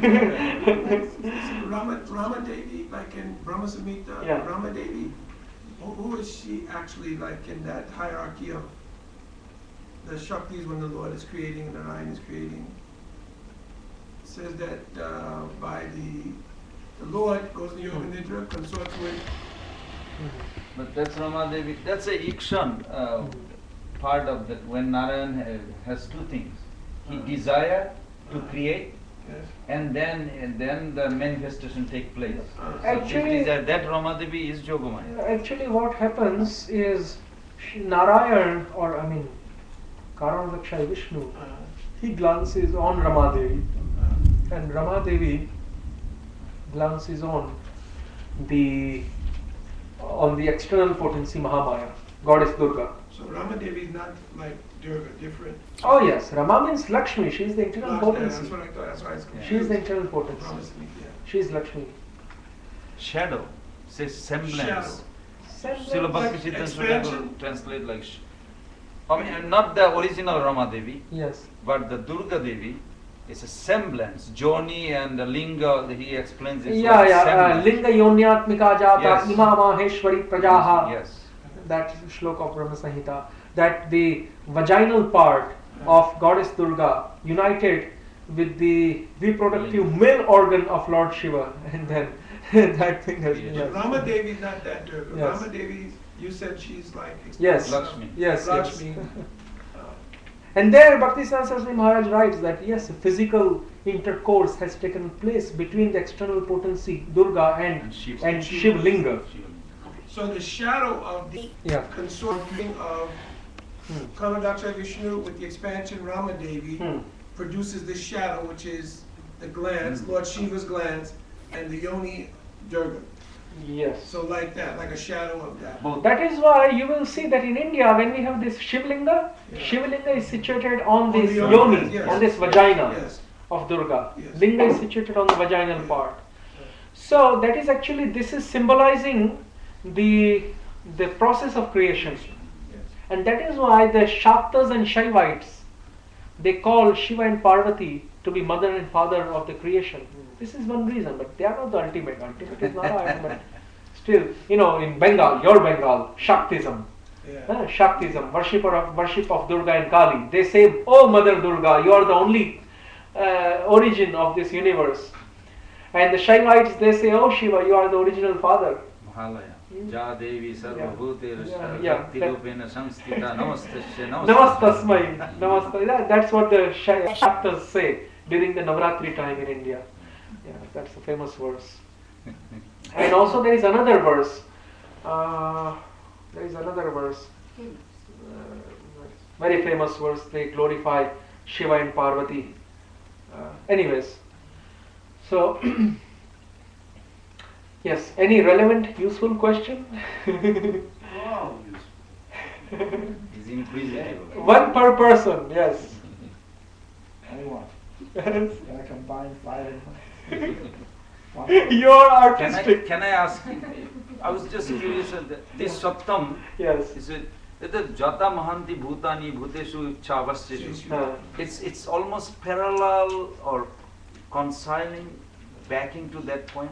You got about 5 already. To which point? The second one, Sattam Param, Trinetram. That the Yatha Mahanti- elements, the 5 elements is also Sattam. Oh yes. Yatha Yeah, Mahanti Bhutani Bhuteshu Chavacheshvanu. It is similar almost. Yes, Yatha Mahanti Bhutani Bhuteshu Chavacheshvanu. Pravishtani, Apravishtani Tatha Teshu Nateshvaham. Yes, that shloka of Chatushloki Bhagavat corroborates, substantiates the idea that has been given here, while Sridhar Swami explains Sat and Pya to meaning the 5 elements.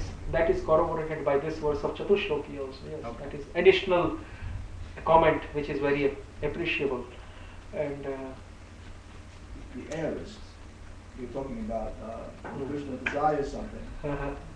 It's like in English you say, let it be. In other words, you say it doesn't require to do anything. Think about it. Yeah. That's related to the aorist. His will is at once performed without his conscious endeavor. Yes. And on the other side you said Satyakam, Satya Sankalp, Aptakam. the other side you said he had no fault, but in the Gita he said Utsideyur. Utsideyurime Loka. That is just to explain. Utsideyurime Loka Nakurya. You find very nice. Yeah. Very good. Okay. Yes, he says that I will be the cause of Varna Sankar. Utsideyurime Loka Nakuryam Karma Chedaham Sankarasya Chakartasyam Upahanyami Mahaprajaha. Yes, if I will not follow the Varnashrama duties, if I will not myself exemplify the Varnashram Dharma, then, then I will be the cause of whole chaos, so to say. No one will follow Varnashram because it is said that Yad Yad Acharti Shreshtaha Tatta Deve Tarojanah Sayat Pramanam Kurute Lokastadanuvartate. Whatever example or ideal, a very famous person sets, the common men follow that. So Krishna says, if I will not set the example of performing the 4 ashrama and 4 varna duties perfectly, then the whole world will not follow it, and there will be chaos. So this is the reason that Krishna gives why he actually performs varnashrama duties. This is actually the reason. When you said, I think you had raised the question the other day that. Why Krishna? When we asked, when we described on the 2nd and 3rd day of our session, why Krishna worships the demigods? So in Dwarka Leela also Krishna he does this Trikala Sandhya, and in Trikala Sandhya you have to worship many different demigods. You have to recite the name of Indra, Pusha, and all the other demigods. So this is the reason that Krishna wants to set the model example for Varnashram Dharma. But then this will refute the point, as you are saying, that Krishna does not have to. But actually, even if Krishna would desire, even if Krishna will desire, actually this is. Is that Krishna? That's the question. Is that Krishna or is it Vishnu? No, it is actually Vishnu. Yes, this is right. It is actually Kshirodakshai Vishnu, because Kshirodakshai Vishnu is the one who is responsible for the maintenance of this world. And Varnashrama Dharma, in order to see that Varnashrama Dharma duties are being carried out nicely by the human populace, that is the duty of Kshirodakshai Vishnu. So Kshirodakshai Vishnu, he has to consciously endeavor for that. But Krishna does not have to consciously endeavor. So Krishna is Satyakam in full sense. He is Satya Sankalpa in full sense. He does not have to consciously endeavor for any material duty. But for reciprocating with his devotees, he has to still consciously endeavor. Bhakta Vatsalya. Yeah, Bhakta Vatsalya. But not Varnashram. But not for Varnashram. For Varnashram, Kshirodakshai has to consciously endeavor. But even Kshirodakshai can have this done through other agencies. Like Kshirodakshai, he can make big kings of this earth.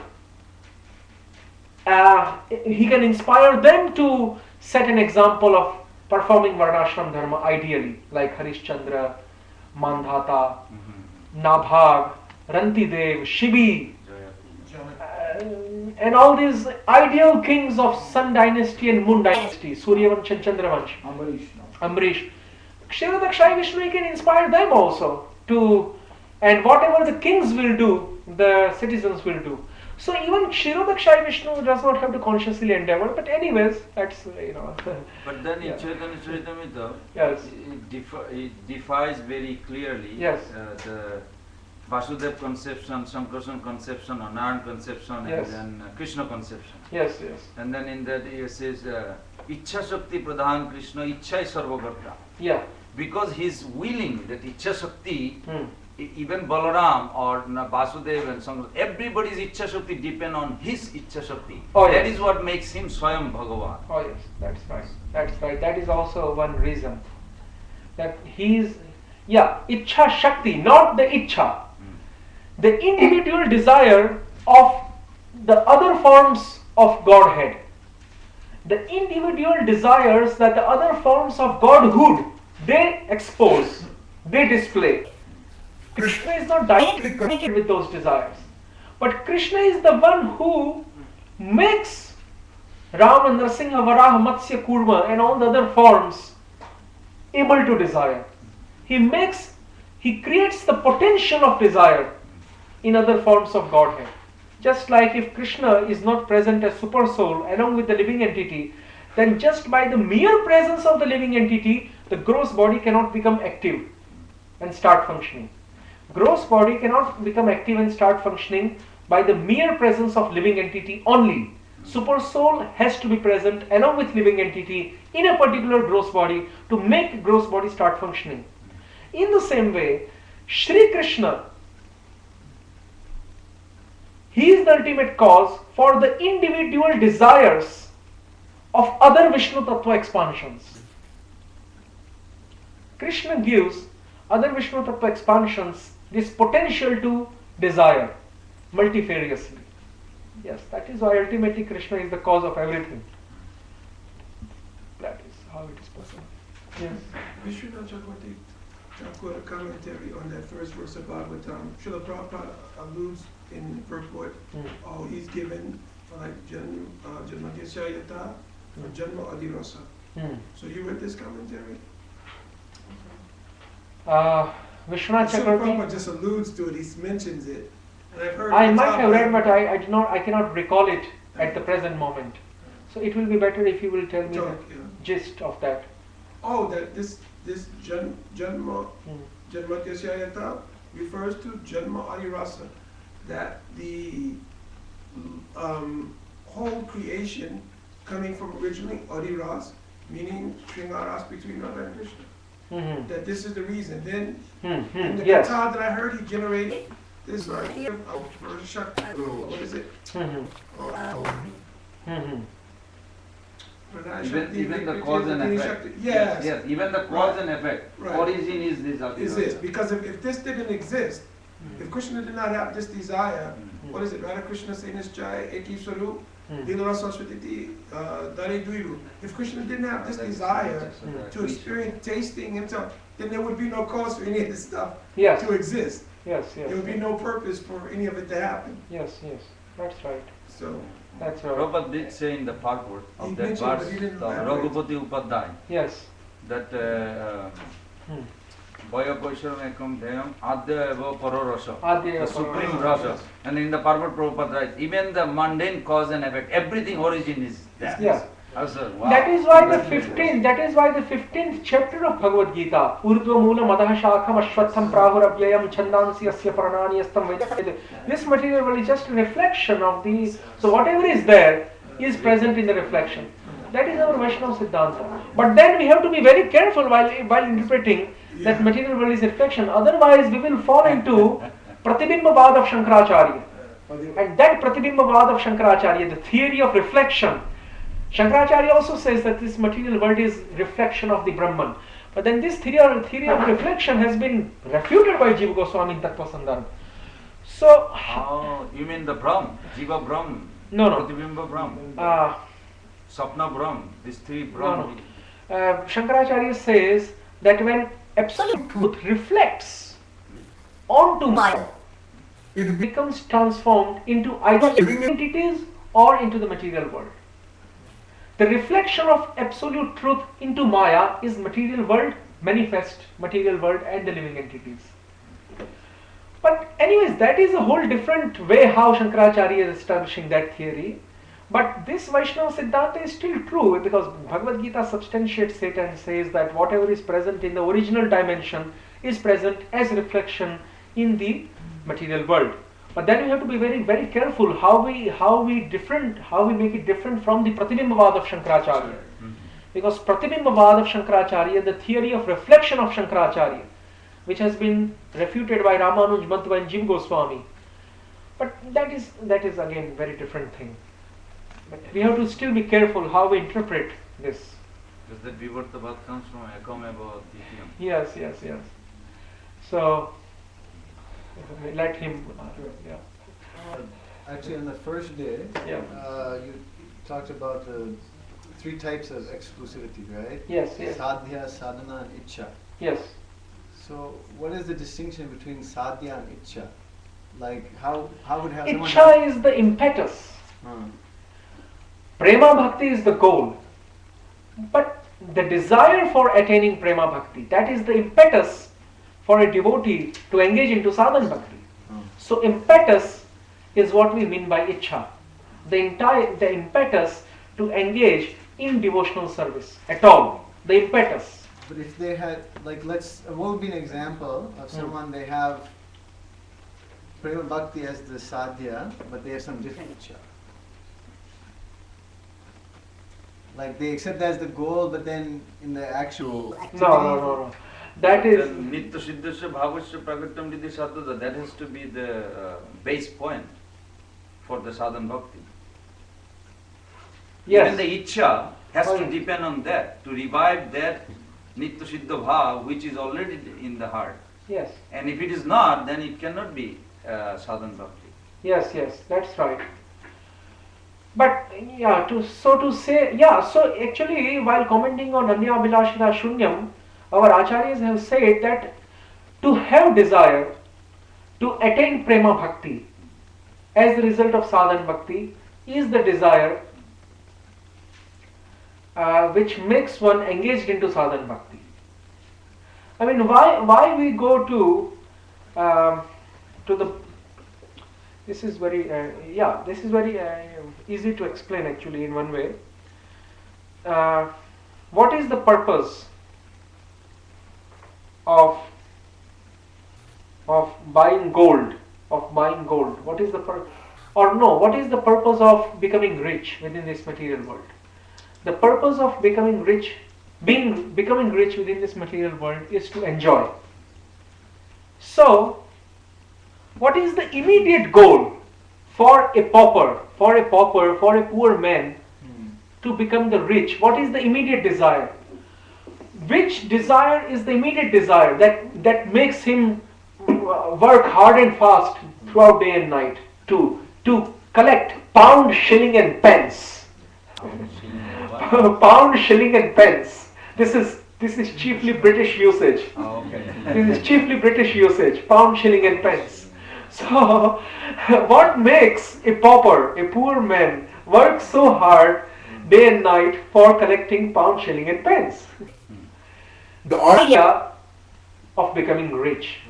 So the desire of becoming rich is what makes him work very hard throughout day and night. But that is not the ultimate goal. Why he wants to become rich? No one will want to become rich if even after becoming rich they will not be able to gratify their senses. Then who will ever want to become rich? So the ultimate goal of artha is calm. The 4 purusharthas. The ultimate goal of becoming rich is to enjoy the senses. So that I can enjoy the senses in a better way. So the ultimate goal for that person to work so hard and fast to collect money is to actually enjoy. But the immediate goal is to become rich. In the same way, the ultimate goal of a sadhaka who has become engaged in sadhana bhakti, his ultimate desire is to satisfy Krishna and then become satisfied by satisfying Krishna. Yatha taror mula nishechanena, by pouring down water onto the root. By satisfying Krishna, also becoming satisfied.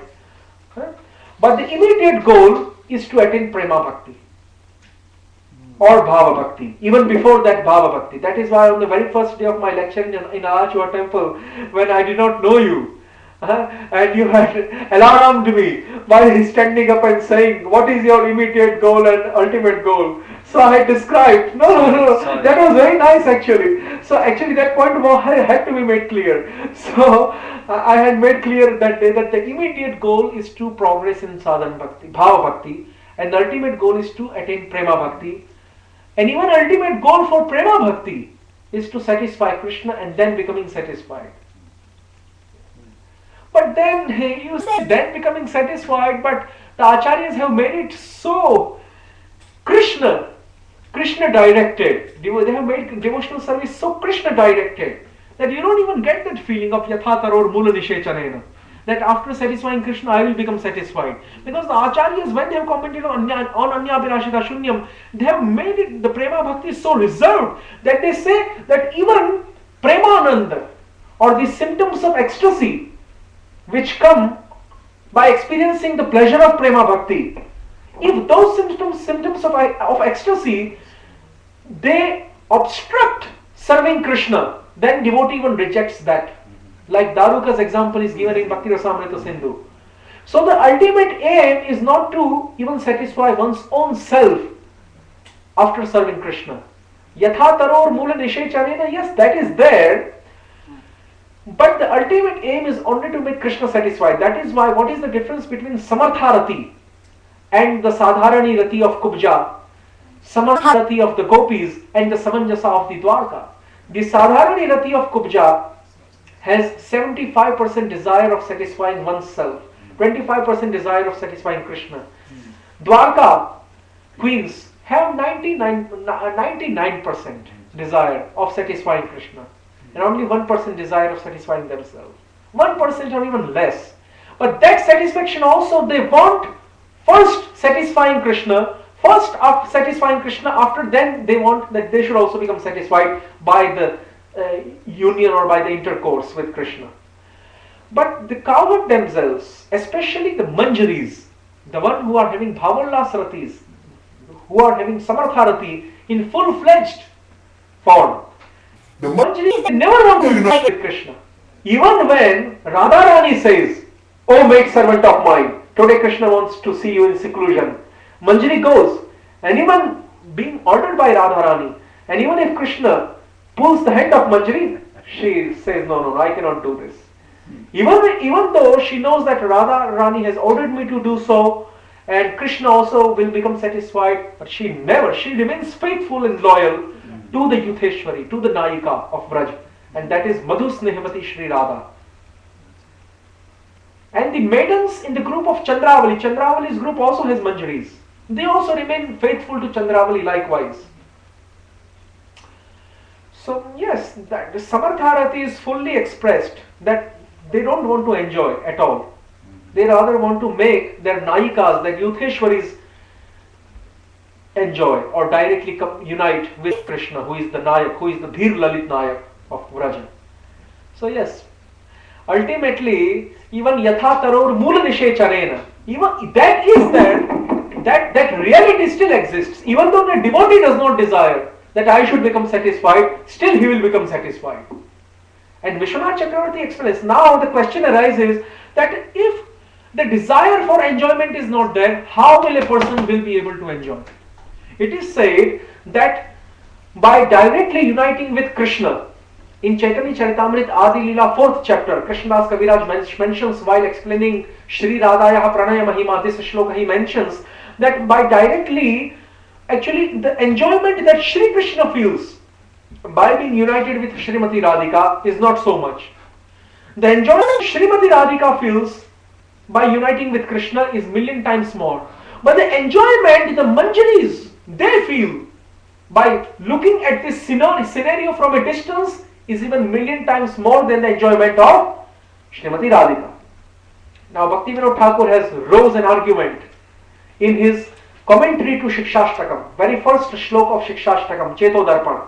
Anandam Buddhivardhanam Pratipanam Purnamrita Swadanam. While commenting on that, in his Sanmodanam Bhashyam, Bhakti Vinod Thakur has made one argument arise. He says that if Jivatma, his Swarup is Anu, his Jivatma's Swarupa is infinitesimal. He is not infinite, he is infinitesimal, minute. Then how is it possible that he can taste the bliss which is even million times more the bliss that Srimati Radhika or Shri Krishna can experience, being Vibhuchit. Being Vibhuchit, being infinite, Srimati Radhika and Shri Krishna experience the bliss. But million times more bliss that the infinite Shri Radha and infinite Shri Krishna experience do the infinitesimal Manjaris experience. How is it that is possible? His Swarupa is so small, how can he experience more than the infinite can experience? So that is done by the special power of Yogamaya. That is all inconceivable. We cannot argue with mundane arguments now. That is all inconceivable. And now another question Vishwanath Chakravarti Thakur has put forth in his commentary to Bhagavatam. He says that if you don't have desire of enjoying, then you will not be able to experience enjoyment. Just like if you will not have desire to eat, if you will not have thirst and hunger in your stomach, then whatever you will eat will actually displease you, right? Yeah, whatever you will eat will actually displease you if you will not have desire of eating. If you will not have desire of eating, hunger or thirst, whatever you will eat, it will actually displease you.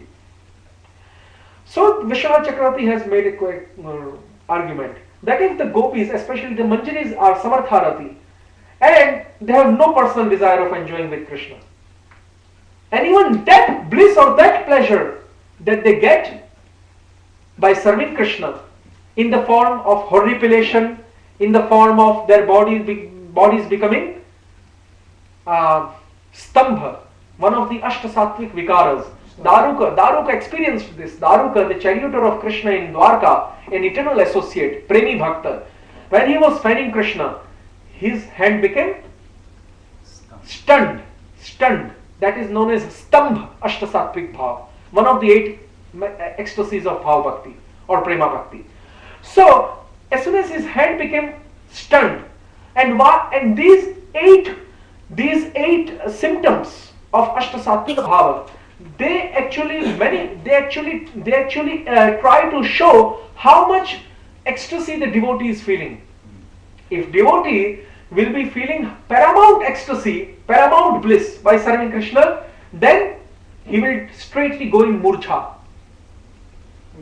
which is the eighth type of Ashtasattvic Bhav. Murcha means he will faint and go in coma, just like Mahaprabhu used to do.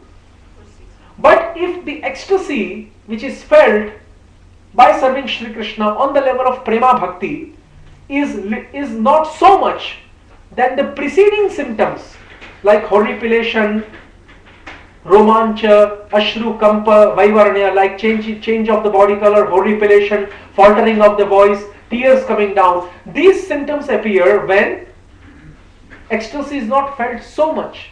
But Dhumaita avastha. But in the Suddipta Bhava avastha, Prajwalit Suddipta, person straightly goes in coma. He directly goes into coma, pralaya. That means the more intense you are, if you go in coma or you become stunned, that means that the level of ecstasy that you are feeling is more intense. So, Daruka, and this ecstasy is actually product of Ahladini Shakti, not external potency. It is the product of internal potency. Sevanand, Premanand or Sevanand. So Daruka, he was fanning Krishna, but he felt so much ecstasy that his hand became stunned. But as soon as his hand becomes stunned, what is the difference between Stambha and Pralay? Pralay means Murcha. It is also known as Mriti sometimes. Mriti, Murcha or Pralay means coma, which is almost compared to a death. What is the difference between Stambha and Pralay? Murcha. The difference between Stambha means stunning. Stunning means only the outer senses become stunned. The mind still works. But in Murcha, even mind stops working. We are not talking about the gross mind here. Subtle body mind. We are talking about the mind of the living entity. Swarup Bhutaman. So, the mind stops working in coma. But in stunning, only the outer senses stop working. So Daruka's mind was still working because his hand had become stunned. His mind was still working and he was thinking, fee on me, dhikkar, ha, dhik. Fee on me, fee on me. Alas, what a calamity has befall upon me. Or I may be experiencing transcendental pleasure coming out from Vishuddha Sattva by serving Shri Krishna in the form of Ashtasattvic Bhav, in the form of stunning. But this has made my service interrupted. I cannot now find Shri Krishna. As long as this stamba does not go away, I cannot find Shri Krishna. So the gopis, they don't want any type of ananda which is interrupting the service of Krishna. They are so nishkam. They are the parakashtha. They are the climax of being nishkam, of being unmotivated. But then how is it possible if they do not have any desire of their personal enjoyment? Even transcendental pleasure they don't want to enjoy. Even transcendental pleasure. Then how is it possible that if they don't have any desire for enjoyment, personal enjoyment, then how is it possible that they are at all able to experience joy or happiness or bliss, which is millions of times more than what Krishna and Radha experience? This is the question. This is the argument Vishwanath Chakravarti Thakur has raised in his commentary.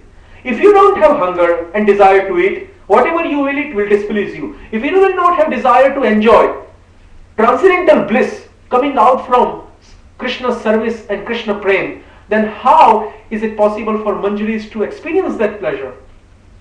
So it is said that the very desire in the spiritual world, this is the difference between spiritual world and material world, the very desire to serve Shri Krishna, that desire which is exclusive of one's own personal sense enjoyment, the very desire in the minds and hearts of the Manjaris to only give pleasure to Krishna and Radha, and not even have single particle of pleasure, they don't want to experience. They don't want to experience single particle of transcendental pleasure. They only want to give pleasure. That's it. So the very desire to give pleasure to Shri Radha and Shri Krishna that the Manjaris have in their hearts, the very desire to give pleasure to Radha and Krishna that the Manjaris have in their hearts, that very desire is blissful. Yes, that is why even they do not have desire to enjoy transcendental pleasure, they still are able to enjoy transcendental pleasure. This is not in the material world. In the material world, if you have desire to give pleasure to someone, that desire itself is not full of pleasure. It has no pleasure, it has no pain. It is a neutral sentiment. In the material world, if you just have desire to give pleasure to someone, until you make that person happy, you do not become happy. Most of the time in the material world, you will not find nishkam or unmotivated loving relationships. But sometimes, very rarely, in the material world, sometimes nishkam sambandha, relationships between two people without any personal motive, is sometimes found. Sometimes. But even those relationships, if a person only has sole desire to make another person happy, as long as he does not make another person happy, he does not become happy. But here what happens, that just the mere desire of giving satisfaction to the Krishna and Radha, this mere desire of giving satisfaction to Krishna and Radha, which is present in the hearts and minds of the Manjaris, is itself blissful. The mere desire is blissful. And that is how they enjoy pleasure, even though they do not want to enjoy pleasure. Is that related to Bhagavad Vilas, Surita Vilas? But I mean, it has to be that way. Yes. Okay. Yes, it is Just very want to make sure. What is that? Yes. What is The that? problem is because if the Manjaris please Radha, then Krishna is pleased. If Krishna is pleased, Radha is pleased. Yes. And if Radha is pleased, the Manjaris are If Radha is pleased, then only the Kaya Vyuha Manjaris should become pleased. Because the Kaya Vyuha Manjaris, they are ontologically the same as Radha. But if we become Manjaris, we are not ontologically the same as Radha. Because we are marginal. And the Kaya Vyuha Manjaris like Ruprati Manjari and Lalita Vishakha, they are internal potency. Ontologically the same as Radha. So even in that condition, even if you say that if Radha becomes pleased, the other Manjari should automatically become pleased, but that only those who are ontologically the same with Srimati Radhika, only they can become pleased, even then. Because Lalita, Vishakha, etc., they are all internal potency. Radha is also internal. And Lalita, Vishakha have expanded from Srimati Radhika. Ruprati, Manjari, they all expand from Srimati Radhika. But suppose if we, who are sadhana siddhas and not nitya siddhas like them, if we, who are the marginal potency, not the internal potency, and we will always remain marginal, ontologically, that difference will never vanquish. So if we who are marginal, if we enter into Golok Vrindavan and become Manjari, then there is no reason that if Radha becomes satisfied, we can become satisfied. Krishnadas Kaviraj gives the example of tree and leaves there. In Chaitanya Charitamrita 4th chapter Adi Leela, he says that just like the tree becomes satisfied, all the branches and twigs, but that is only applicable with the Kaya Vyuha Swarupa Sakhis and Manjaris. Those who are ontologically the same as Srimati Radhika, those who are coming from internal potency, like Rup, Rati, Vilas, etc., and like Lalita, Vishakha, etc. But if suppose for the sake of our discussion, we say that we who are the sadhana siddhas and who are different ontologically from Srimati Radhika and her different Kaya Vyuha Sakhis and Manjaris, then how will we become satisfied automatically by Radha's satisfaction? Vishwanath answers this by saying that the mere desire of giving bliss to Radha and Krishna is full of bliss. The mere desire of giving bliss to Radha and Krishna has trillion times more pleasure than the pleasure Radha and Krishna can experience by their mutual union. So how do you explain the Sasambhadha Dashas with Javat Ashraya Vitti? We have access. Yes. It's wonderful. More than the Kaya Yes. Guha can get. And that is the difference, that living entity can only be considered to be Raga Nug or Kama Nug. He can never be considered to be Ragatmik or Kamatmik.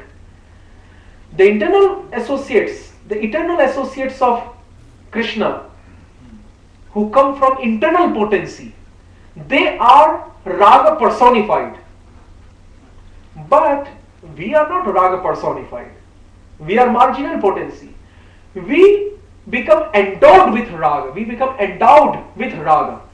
Raga Yukta, not Swayam Ragamaya. And that is what makes Ragatmika Parikaras coming from the internal potency different from us who are coming from the marginal. Even if we become Manjaris, we still will be different in the sense that the Manjaris who are Srimati Radhika's Kaya Vyuha expansions coming from the internal potency, they are actually Bhavollas Rati personified. We will not be considered Bhavollas Rati personified, even though we might become Manjari. We will have Bhavollas Rati within our heart. We will become endowed with Bhavollas Rati, that is the Manjari Bhav, the special type of love that the Manjaris have. In Ujjwal Nilmani, that special type of conjugal love that the Manjaris have, maid servants have, is known as Bhavollas Rati. So Bhavollas Rati, we will become endowed with that, but we will not ourselves become Bhavollas Rati, personified. That is what makes Ragatmika different from Raga Nug. They are Swayam Raga. They are the Rati personified. We are not Rati personified. We are just Yukta. We are just endowed with Rati. We are not Rati personified. That is a very great difference actually between the ontological positions. Okay? Hare Krishna, Krishna Krishna, Hare Hare, Hare Rama, Ram Ram, Hare Hare. So today we had some philosophical dry discussion on Satyavratam on Janmashtami day, and the last part we had very Rasika discussion full of mellows. Hare Krishna. Tasty, tasty.